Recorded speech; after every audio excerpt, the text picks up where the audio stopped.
How are you doing? Good, great, thank you. Great. Doing great. Happy to be here. Thank you for having me. Yep, no problem. So welcome to the Live for Live, Live Free podcast. My name is Katrina Lloyd. We have our founder, Jody of Live for Live, and we have a special guest today, which we're so excited about, Sarah Stuart. Hello. Hello. Thank you again. I'm really honored to be here and be part of this organization and helping them.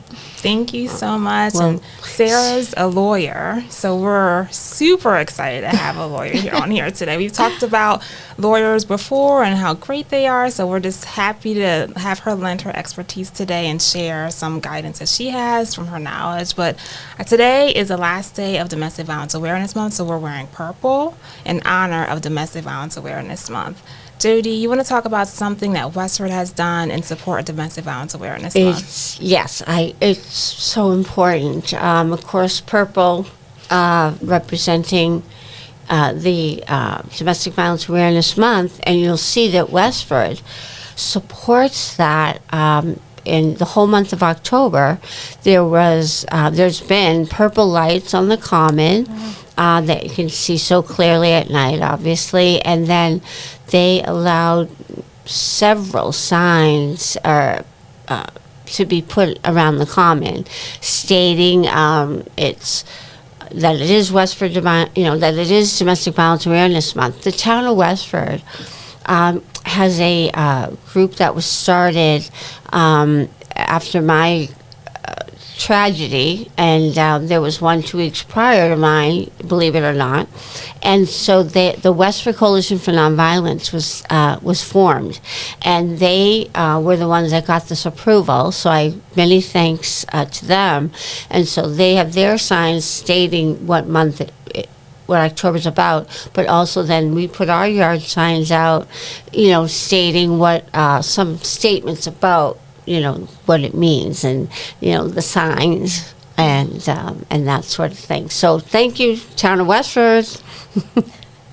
Well, awareness is such a key, to all of this, right? Is to bringing, to the people who may not know where to turn to or feel alone, and to see those signs. I think in the lights, it's like it's a light of hope and a light of there is support and resources out there. So it's wonderful to see that in the town. Well, especially when you read about the number of victims. I mean, I was reading just yesterday. 2 out of 3 women, and I think it said something like 2 out of 4, 1 out of 4. I forget the exact number now, but you're talking staggering number of victims in the society. Did you hear anything about it on TV this month? I might have seen. I saw one ad for Purina. Cat food, because it shows a woman going to a shelter with her pet. And I thought first of all, it's great they can bring their pet, but really the fact that it's even talked about on TV, it was the one and only thing I saw. Wow. It's a shame. It is. So Sarah, thank you. No, you're welcome. And as a lawyer, I always like to prepare, and so I did. I was looking up some statistics, and I saw that according to this one organization, in 2024 there were 21 domestic violence homicides in Massachusetts. Oh my goodness. And that's obviously a homicide, which is, the most severe form of physical violence. Yeah. But that does not account for the day-to-day, either physical or emotional, or there's this new part of the Massachusetts restraining order law called coercive control, and that's really dealing with the financial control that a party may have. And so, there isn't always the physical. There's the emotional, and there's the financial control as well. So, that's obviously sort of the most shocking statistic, but that doesn't take into account, right, the day-to-day of what people who are dealing with domestic violence face. And, but can I also say, not to interrupt you, but can I also say, what happened to me was there were many signs like that. It wasn't physical abuse all the years, but what I often tell people, this is where it ended up, when they know they're losing control. So it could be anyone. Right. It could ultimately lead to that, and that's anyway. But right. But again, sorry to interrupt.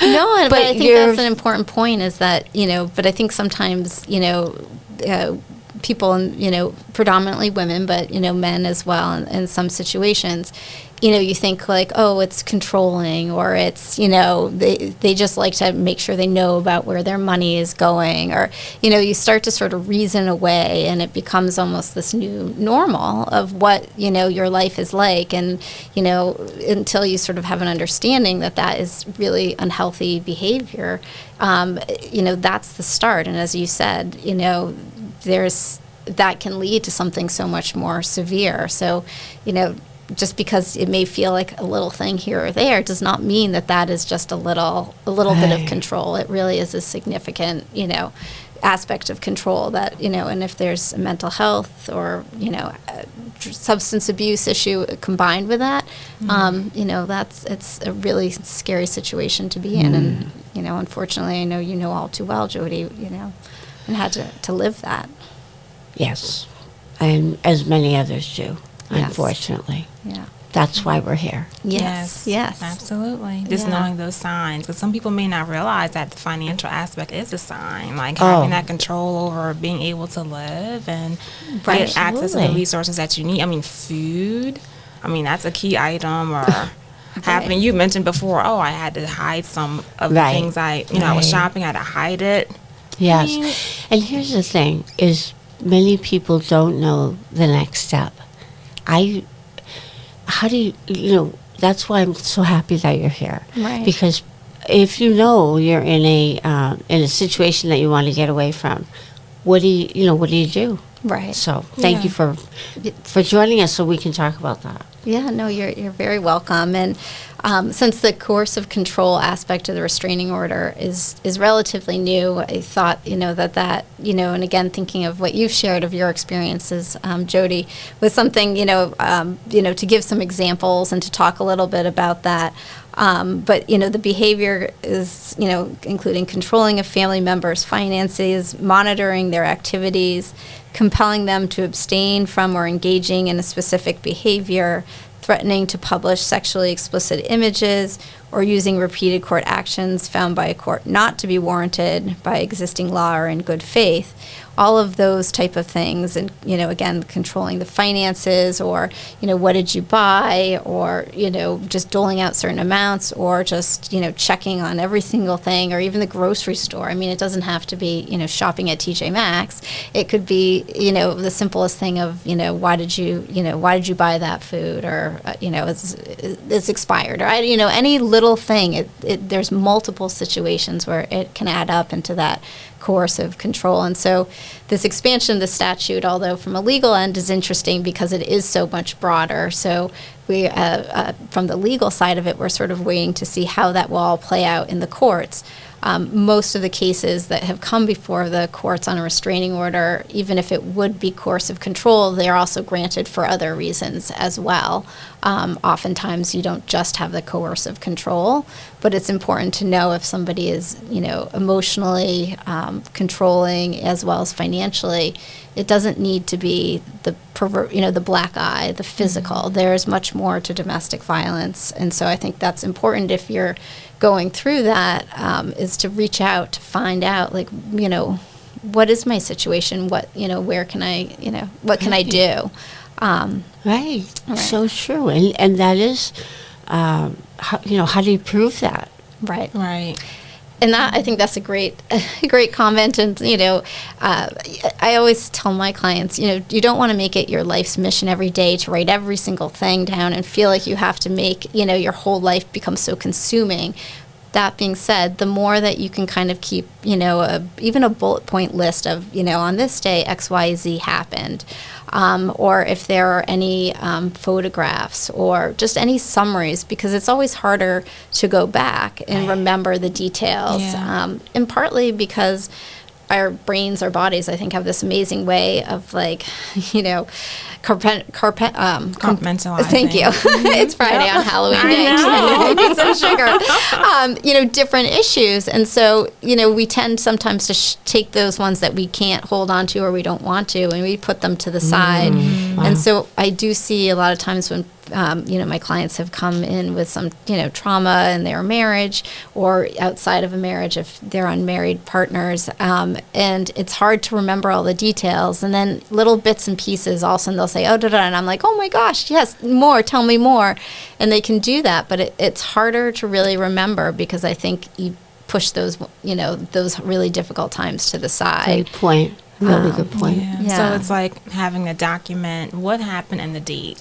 Exactly. Yep. And nothing fancy, just a quick, like, you know, it doesn't even have to be sentences, you know, for when clients send that to me, you know, I just say bullet points, paragraphs. It doesn't have to be, don't write out, you know, don't check for grammar, edit, or even spelling. Just, you know, if it's in a Word document, spell check is great, and we can do that.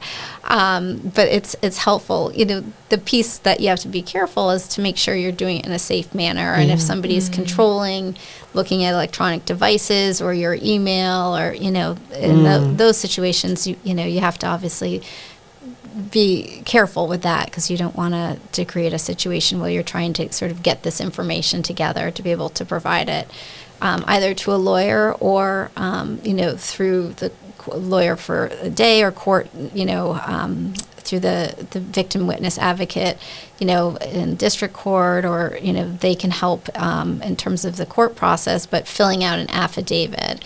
And that's why all that information is necessary, because if you do go for a restraining order, you have to put in what's called an affidavit, which you sign under the pains and penalties of perjury. And it lists all the reasons why you're asking the judge for this restraining order, so that the judge can read it and say, okay, I understand what's happened, and this is why you're asking.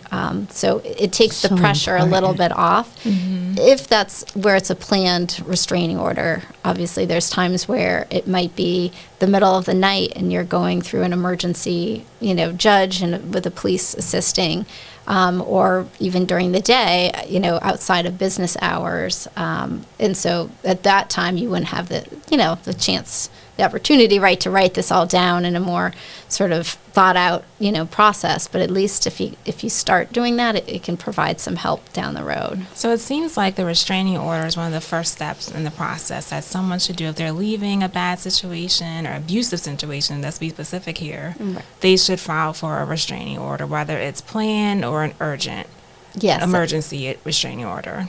I mean, that's the way to, you know, ensure. And I understand it's also a piece of paper, so I'm not suggesting that this is the, you know, the end all be all, but it is the only way at this point, besides, you know, some other, you know, other ways one could go about it, but really to ensure protection is to file for a restraining order, to have a piece of paper and have the police, because the police, if somebody violates that restraining order, that's a criminal violation, and they will, you know, they will be arraigned, and they will face criminal charges, which also carry, you know, potential jail time as well. Good. So can I ask something? If someone's, if someone's in the middle of an abusive situation, and it's that form of abuse, you know, the various forms that we were discussing, would a first step maybe be that you go to the police? Do you know what I mean? Like if someone doesn't have an attorney yet, would that make sense? You know, certainly you can go to the police and explain, and they can take a report, and right. You know, you'd have that as, you know, information if, you know, you're going to go forward at another point in time. But, you know, the police also, they're sort of, again, put in that position of, unless you do the restraining order, there's only so much that they can do. I mean, they can, you know, take down this information and create a police report. But the next step really to ensure that they have an ability to protect you from that person coming near you is to get that restraining order. Right. because that's the legal document that says you cannot come within X number of, yards. You can't contact the person's work. You can't, harm them, and you have to continue to pay certain bills. That's the other piece that sometimes people don't know is you can ask for some type of financial relief to ensure, that somebody continues to pay certain bills during the restraining order pendency. Thank goodness. That's good, yeah. So if they're leaving, they could go to the police, share the information, work on the restraining order, go to perhaps a family member's house or friend to they could keep away from the abuser to stay safe, and then while they're going through the documentation of protecting themselves via restraining order. Right. I have one quick question. I'll let you continue. So I just had spoken with someone that the restraining order was filed, and they can't find the abuser. So, and supposedly, in this particular case, supposedly he's not hard to find. So I'm not really getting that. Because if you're afraid and they can't find the person, now what? That would be a great question to have as for a police officer. That's good to know. On the podcast. I would to know. I would get. I think they would just continue to attempt to serve the person, and that's also if somebody knows where that person might be, or work hours, or different. Anytime you have any sense of where a person might be, in conjunction with the police, and then providing that information is helpful. It's so important. Yeah. Right. Okay. But obviously that makes it really hard though for the person who's obtained the restraining order. I mean, how scary is it that this person doesn't know about the restraining order, or knows about it, and that's why they're making themselves right? Yeah, exactly. Anyway, so thank you. I know I'll know to go. I'll know to recommend going to the police, and hopefully they'll find the person. Yeah, sharing any information you have about the location of the person would be important. Okay. But I think one of the other things too is, in terms of getting a restraining order, sometimes people might think, oh, you can just go during, the court's business hours, which are 8:30 to 4:30. But if there's anything that happens outside of those hours, you call the police, and through the police, they can contact an emergency on-call judge who can then grant this restraining order after hours. So there is relief that one can get. So, if it happens on a Saturday, a victim of domestic violence shouldn't be forced to sit there and wait. Okay, I got to wait till Monday before it opens, because I'm sure my abuser is just going to wait till Monday to do anything else. That would make no sense. So luckily, they do have on-call judges. And in fact, I was actually at a concert once, and I saw this judge, probate and family court judge, and she said, "Oh, I got to leave early because I'm the on-call judge." Oh wow! for probate and family court. What are the sounds like medical? So you can take it very seriously, and to make sure you're available. For those Thank situations, goodness, right? Yeah. Oh my gosh, that's good to know, because I don't think people. I don't think that's common knowledge. They may feel like, oh, it's outside of business hours. They're not going to be able to help me. I'll just wait. And then you're risking your life to wait. Right. And it's knowing that, hey, at any time, I'm leaving, and I know someone's going to be available to help me. I'm going to go to police, on-call judge, restraining order, find a safe place to stay. Or why should you have to leave? So that's where the restraining order will often come in as well. Why does it's always talked about they have to leave? Right. Oh, well, excuse me. And that is, part of the restraining order is that allows somebody the use and occupancy, the residency, and then prohibits the abuser from coming, to that property and that home. So that would allow, the victim of GV to be able to have that safety net of staying in their home. Of course. With their kids. With kids, I was going to say that. Especially, if you have kids. Right. And you can get restraining orders in the district court, in the district in which you live. You can also get them in the probate and family court as well. And so it depends on, sometimes district court can be much closer to your home than going for example, I mean, not too far from here, but the Middlesex County is divided into Middlesex North and South for probate and family court. And so North is located in Lowell, and South, although it's not really South, is in Woburn. Oh, okay. So, it's sort of more, east, but that being said, so, if you were living, in Groton, now I'm going to mess myself up with counties, but if you were living someplace that was closer to a district court or something like that, you could go to that district court versus driving up to Lowell. If it was something where, let's just say, it just happened and you have to get your kids, back from school or from daycare or whatnot, and you're like, I don't have time to drive 45 minutes to Lowell Probate and Family Court. Or Woburn, depending on which, district you're in. Well, let's say, I'm just thinking of Ayer. Isn't there a court in Ayer? Yes. So you could go the Ayer District Court rather than going to the Probate and Family Court. Important. So, That's good to know. Yeah. It does, again, you have to do whatever is right and safe at that moment. Mm-hmm. If it's a divorce or something that does involve child custody and whatnot, oftentimes it's helpful if it's in the probate and family court, because ultimately it so intersects with child custody and parenting and whatnot.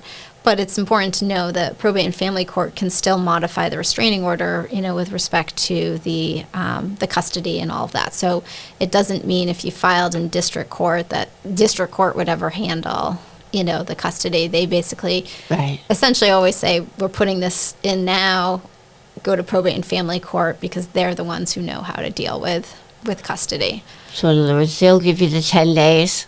They give you the 10 first days, 10 days. and you come back still 10 days in district court for the 10-day return hearing. And I think one of the things that seems sort of unsettling and odd and maybe not fair in some ways, but is the person seeking the restraining order does have that burden of establishing that imminent fear or the coercive control to get that restraining order. But once you have a restraining order, and I think it's basically you've had either 2 extensions of 6 months or a 1-year extension, you don't have to prove the underlying imminent fear. You just have to show that the underlying reasons, for getting that initial restraining order. But you have to show that you still have that fear, and it's a reasonable fear that's going to continue, on. Going forward. So that does take the burden off of, the party who has the restraining order a little bit, in the sense that you don't have to relitigate the whole underlying basis of the restraining order. And at least that's how it's supposed to be. I can't say that everyone does it the way it's supposed to be, but those are the facts. That's but the technically, way. If I have this right, the first restraining order is for 10 days. Right? Yes, if you get your initial grant, they grant it for 10 days. It could be a little more, a little less. It just has to ensure there is, by law, that the defendant has a right to come back at 10 days and to either, agree to continue it or fight and, try to have the restraining order terminated. So there's that initial sort of burden of proof at the initial time of showing that, that imminent fear of physical bodily harm, as well as showing that at this 10-day hearing. And then once that 10-day hearing, if the restraining order is continued, at your next extension hearing of a restraining order in a year, if it were to be continued for a full year, then you're showing just that fear continues to exist today, and that it's a reasonable, continued fear. Right. It's a little different if you are have suffered physical abuse, but also had sexual abuse, sexual violence towards the party who has the restraining order. They then can, that is part of this analysis of getting a restraining order continued. And so they don't just have to show, that this imminent fear continues or on. They have to just show that the trauma almost from the past sexual abuse continues to affect them to today and ongoing. And, you can think of like PTSD or, any anxiety or depression or anything that you could have as an outcome of having that sexual abuse. So it is a little bit of a different standard at that extension, 1 year extension hearing, depending on the underlying basis. Which leads me to an important point, is that when you check off the complaint to get a restraining order, if there was any sexual abuse, as well as any physical or coercive control, it's important to check that off on your complaint, because I wouldn't say it's easier, because nothing is easy about this, right? Yeah. But the standard of showing that the trauma of the sexual abuse that's all you have to show, versus this continued fear of the other person. So you just want to make sure when you file the initial restraining order, if there was any sexual assault or abuse component at that time, that you would want to allege that in your initial complaint. Which again, I would imagine is confusing if it's your spouse. Right. But there is a definite component, I guess you'd say, of domestic violence. Yeah. And how does it work in terms of, like, say you have a mother, right? And she's going to the police, she's getting a restraining order, and she has children. Does that restraining order also protect her children as well? Since perhaps if they're minors, right? Yes, it would. If there is a fear, the imminent fear, and that is also relative to the children, then they would be included on the restraining order as well. Yeah, and so usually then, there's no contact, between the children and the perpetrator until that 10-day hearing. And then oftentimes that's where the district court also just says, well, I may just keep this in place of no contact, but go to probate and family court to sort it out. There are times where the DV is very much directed at the party, at the parent, and not necessarily at the children. And district court judges sometimes will say, well, I'm going to take the children off the restraining order, keep, the restraining order with respect to the two parents. But there's no contact. So there's no real way for the perpetrator to see the children, unless there's lawyers involved. But there is also no obligation to, at that point, to have, the defendant see the children until that, again, can get sorted out in probate and family court, or through, counsel, if a party, the parties have counsel. Good. That's good to know, because people may not know that. It may be a reason for them not to submit a restraining order because they're concerned about the children. I mean, that's one of the key areas where people don't leave in the first place, is because of the kids. They want to maintain the family structure and everything. And then if they disrupt that in any way, it's like, oh, it's a big deal. I don't want that for my family. But knowing that the restraining order provides that level of protection for the children could give them the confidence they need to kind of just leave. Right. And especially if, you see if the domestic violence, and I know probably from the non-legal perspective, it's sort of like, okay, this person's like physically assaulting, and I'm just going to say mom, although I know there's obviously, men, can have this happen as well. Mm-hmm. But it seems sort of an opposite, that if the father is physically abusing the mother, that he should be around the children. And that's where it's really digging into what is really going on in that family as a lawyer, and how do we ensure, it's representing our clients, but how do, as an attorney, do we work towards, trying to make sure that if it's our client who has a restraining order, that they're safe, that their kids are safe, but also understanding, where is the DV directed, at which, is it pervasive in that family, or is it something between the parties? And, because there are clients who will say, he's actually a good dad, but we together, and he's physically, and verbally aggressive towards me, but I don't see that with the kids. And so it's, every case is so different, and you really have to understand the dynamics and try to figure out for every case what works best for them. That's good to know, because even you mentioned before in terms of like record keeping, in terms of just write a few bullets down. If the mother or father, I mean, we can go either way, right? Mm-hmm. If the children were also experiencing that level of abuse, them documenting that with the date would also be important. Exactly. I would imagine. Yeah. Okay. And getting, and it's so hard now. Therapeutic treatment, mental health treatment. It's just the wait list. It's a sort of a boiling crisis at some point, hopefully, we'll figure out how to deal with. But the wait list right now to get, adults and children into therapy sometimes is long. Uh-huh. So, again, sometimes though in DV situations, the abuser doesn't want any therapy because they know that their secrets will come out. Yeah.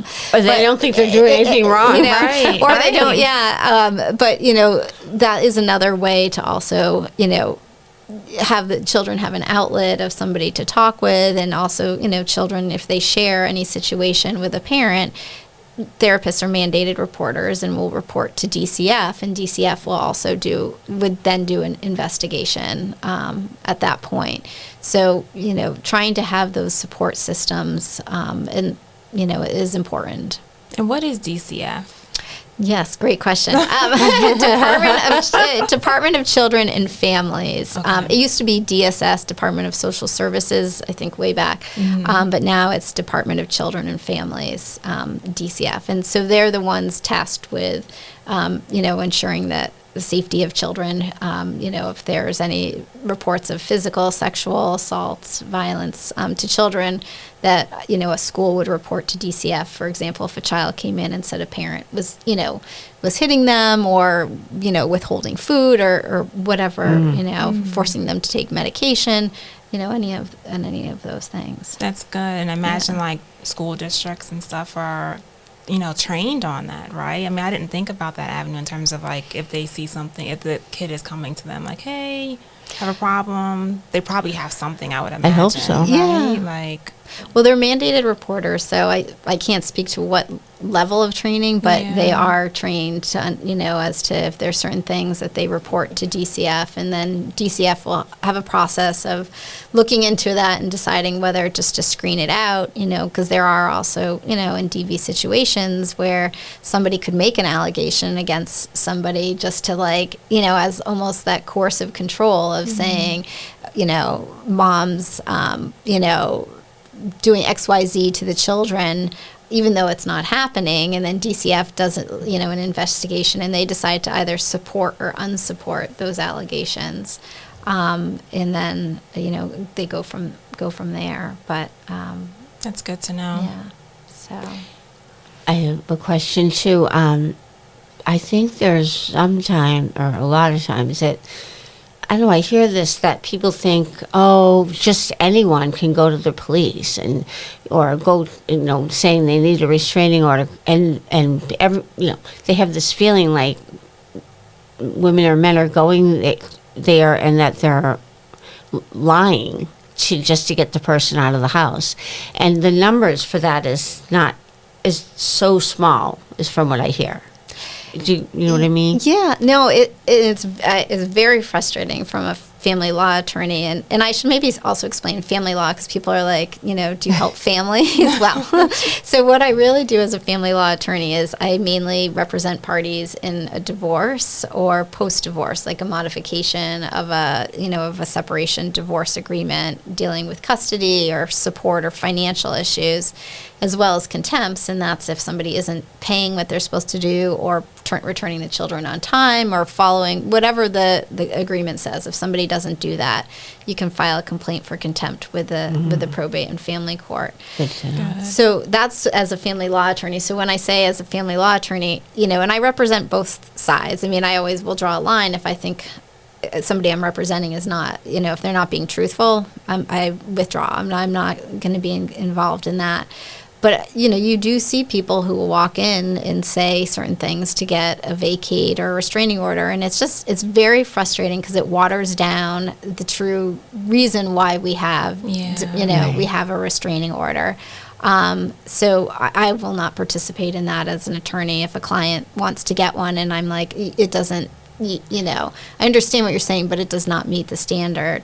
But it's not, those are few and far between. That's what I've been told. Yes. Yeah. Good. And so, it's, but it's important to share the story, your story, if you're able to, to retain counsel, and, have them understand. And that summary, like I said, is a great way. And that kind of reminds me too, I know, Jody, you and I have talked a lot about this, and I wish I could win the lottery and create like a nonprofit so I could represent anybody who needs, legal help. That. I love your heart for that. Yeah. I just, you see how many people are in need out there, and to think that somebody is precluded from obtaining services, whether it's restraining order or anything else because of, economic status or even the understanding of the system, just to me doesn't feel right. But there are situations where in a divorce context, if let's say, the spouse is, controlling with money and just doles out a little or pays, for a credit card bill, understandably, the other spouse is not going to want to put, Sarah Stuart, Harsip and Stuart consultation for divorce on on their credit card, so that the abuser sees that, and then, that's a safety issue. Oh, that's true. So, there are times, where somebody will pay in cash, and we're very careful about, never sending any mail, and everything's electronic these days anyways. But we've had cases where we send it to the party's sibling, and then, they call them, and, it's like this whole way to ensure that there is no way of the other, the abuser getting access to that information. That's so great. Good. But we can request, as part of a divorce process, attorney's fees as an advance. So if there is money that is being held by the abuser, if there's somebody who's sitting out there thinking, if only I had access to that money, would I, talk to a divorce family law attorney, and would I then be able to maybe move forward with a restraining order and the divorce? There are ways that we can, and not every firm will do it, but essentially, we would be retained as counsel, and, and other firms, would do the same. And then we would file a motion with the probate and family court once we file the complaint for divorce, asking and saying, this party has XYZ in this account. We need money for attorney's fees for my firm so I can represent this party. So there is that, Thank that goodness. way that you can do it in a divorce case. That's awesome. So in other words, you can request money from the abuser. Yes. So that person can hire you. Yeah. Is what you're saying. Exactly. Hallelujah. Yeah. Yeah. And, if you have reasonable counsel on the other side, hopefully you don't have to go into court on that. But, sometimes people, have to be told, and that's what a judge would do.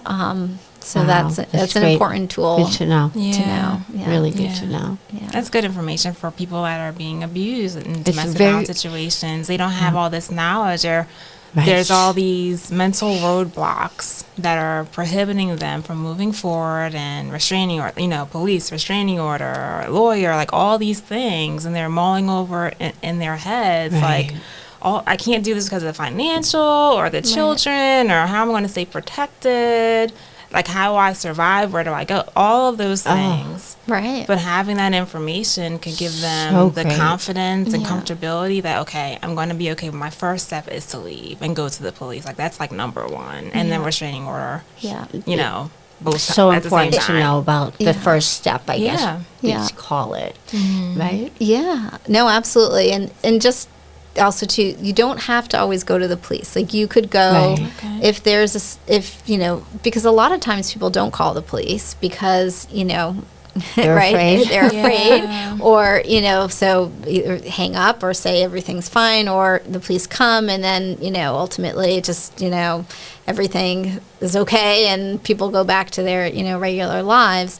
And so it's sort of after that happens, I think sometimes I could understand, like, well, why am I going to call the police again? Because it didn't help me. And I'm not saying that the police didn't help, but there wasn't an outcome at that point. Maybe the party wasn't ready to go get a restraining order or whatnot.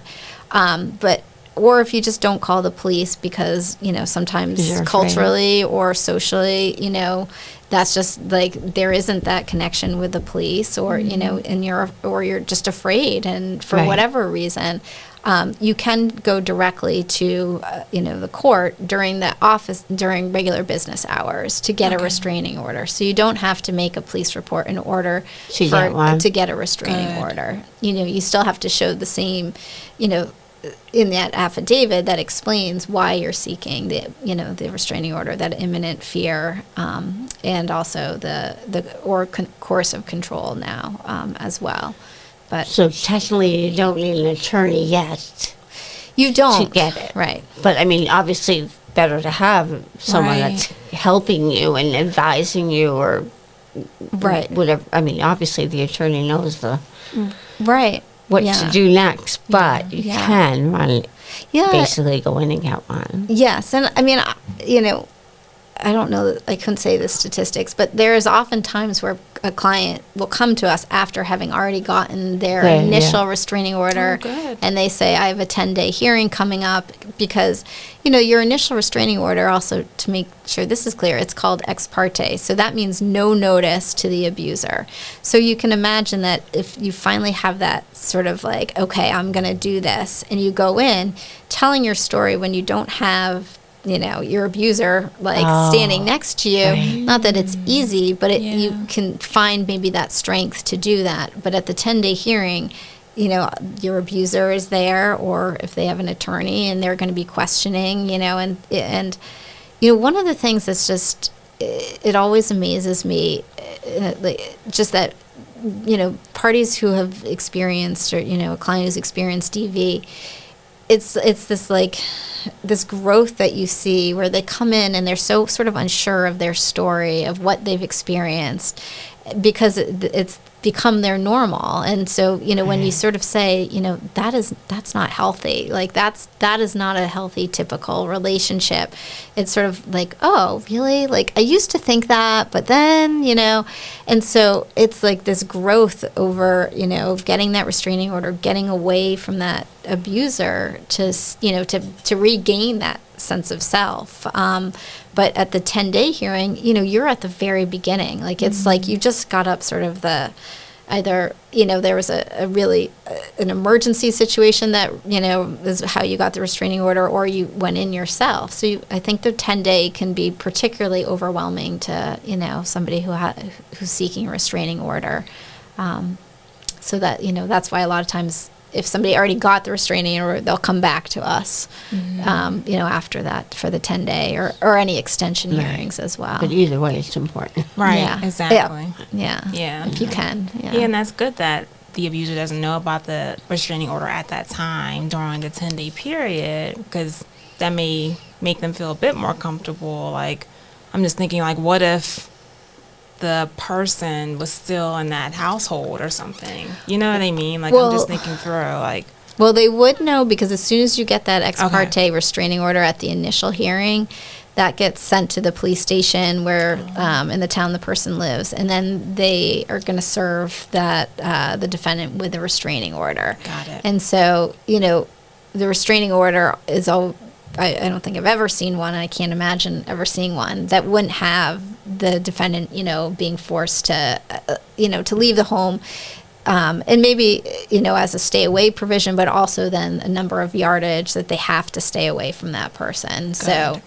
So the abuser, though, doesn't know when you're actually going into court unless somehow, you told them.